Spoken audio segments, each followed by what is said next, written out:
Hi, my name is Jeff and welcome to my workshop. We're working on a copper range Boxcar.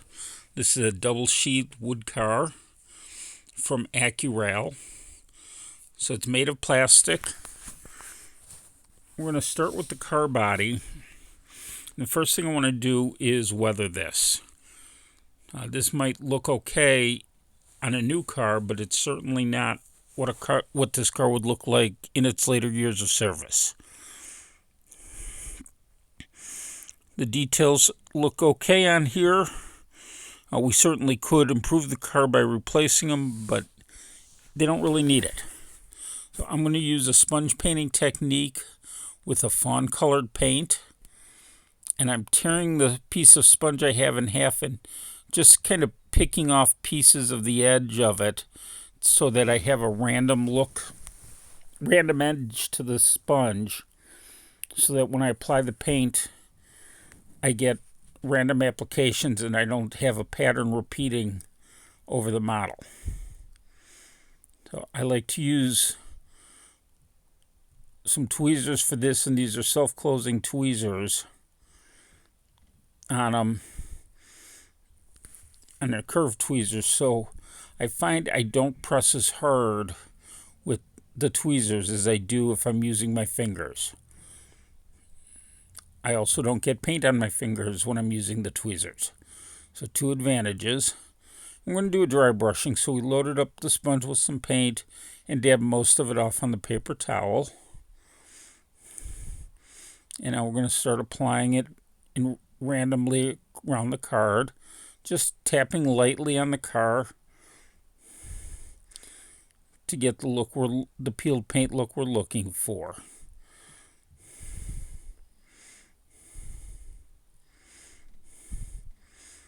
Okay, with the side done, we'll do the same thing on the ends, and then repeat the process for the other side and other end. With the sides and ends done, I want to do the roof walk next. For that, I'm going to use pale gray, and I'm using the same sponge.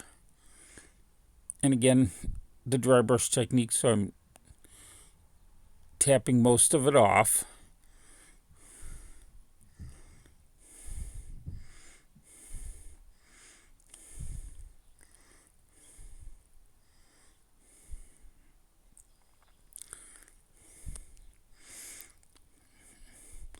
I don't like the pale look, so I'm going to try rubbing this on a very thin coat so that the red paint kind of shows through. And I like the way that looks. That kind of looks like a faded paint. And for the roof, I'm going to kind of add some rust using raw sienna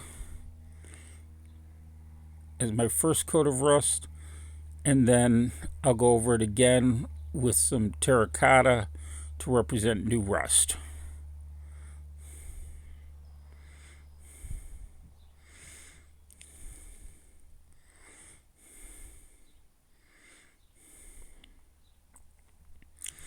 I know in other videos you've seen me use pan pastels. Those would also work, but I like to try different techniques and come up with different effects so my cars don't all have the same look.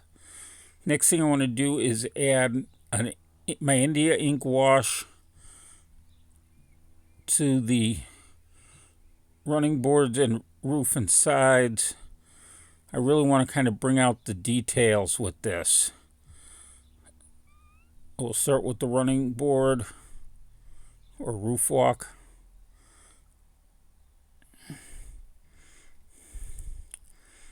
And then we'll do the sides of the roof as well as the car sides and ends. I find the India ink wash kind of blends all the weathering technique together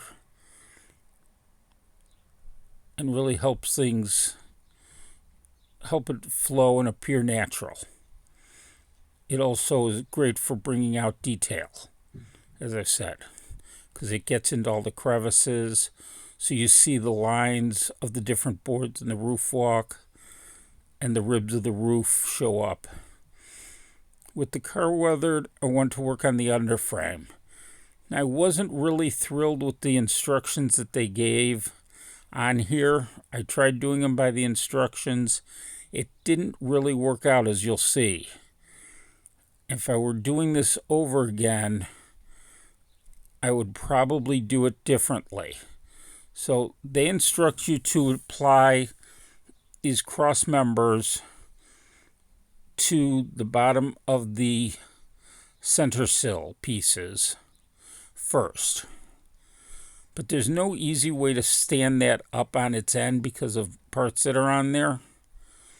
If I were doing this over again, I'd probably first install the center sill pieces in the car body, then add the main cross braces that come in from the bottom.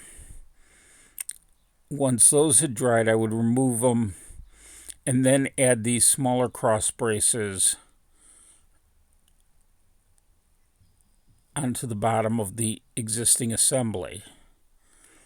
And finally add the roof. As it turned out, I never did figure out how to get those cross pieces on, so I've got the brakework in and the two main cross braces in, and that will have to do for this car. It's under the frame of the car, so nobody's going to notice it unless they pick up the car to look at it. I also painted it a grimy black. You'll see I've got the coupler covers installed to protect the coupler boxes. I also painted the wheel sets and added rust to the springs, or the trucks, and added rust to the springs. So we'll remove the coupler covers and install KD 148 couplers in here.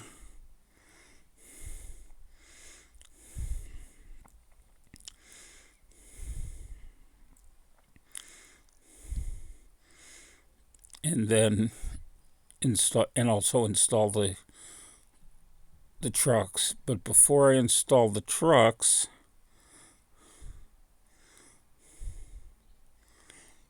I want to make sure that I tune them. And I'm sure you've seen me use this truck tuning tool before. So I'm only going to do one side of it, but you can get these from Micro Market. I think Walters carries them, so your local hobby shop may have them. But it's a inexpensive tool. It goes in like a wheel set. You just turn it and clean out any flashing or mold imperfections in the truck journal. Then do the same thing for the other side of that part of the truck. Repeat the process for the other side of the truck. Once you've done that, take your wheel set. In this case, I'm using Intermountain metal wheel sets. And pop it in, give it a spin. It should spin very freely for you. So with the truck set up, I can now get those installed.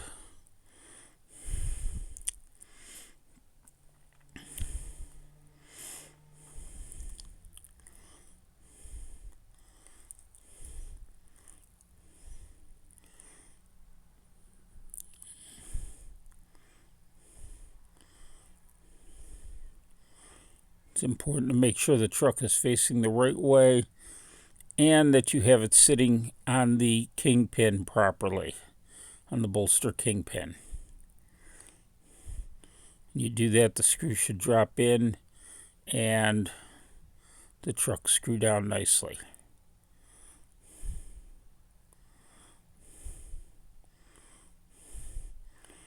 Okay, with those done, check the coupler height. I've seen people truck coupler height the way I just did on the workbench, and you may be off depending on the wheel sets you're using. It's always best to put your coupler height gauge on a piece of track and set the car on the track. That way you know everything is lined up properly, like this.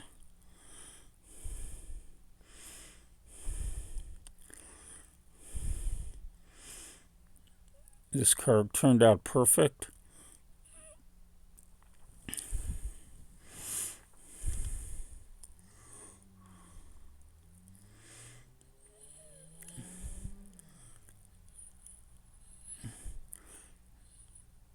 exactly the way. I'm just checking that trip pin, making sure it's actually coming in above that trip pin gauge there. Then I added the weight. I spread some goo on here. I let it sit until the solvent had dried up for the most part, and then set the weight in place, being careful to make sure you have it lined up exactly right before they make contact, because once you do, it will be permanently attached.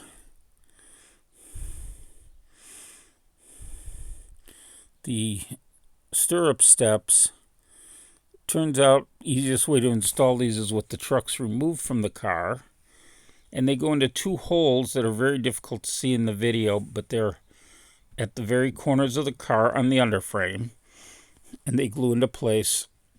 With that done, the car is completed. This was a fun little kit to do. As I said, if I were doing it again, the underframe I would do a little bit differently, but otherwise this was a fun car and turned out looking great, and it'll be a proud addition to my fleet. Thank you for watching. If you've enjoyed this video, please make sure you hit like and subscribe so you don't miss my next video. Comment and share the video with others you think might enjoy it. Thank you for watching.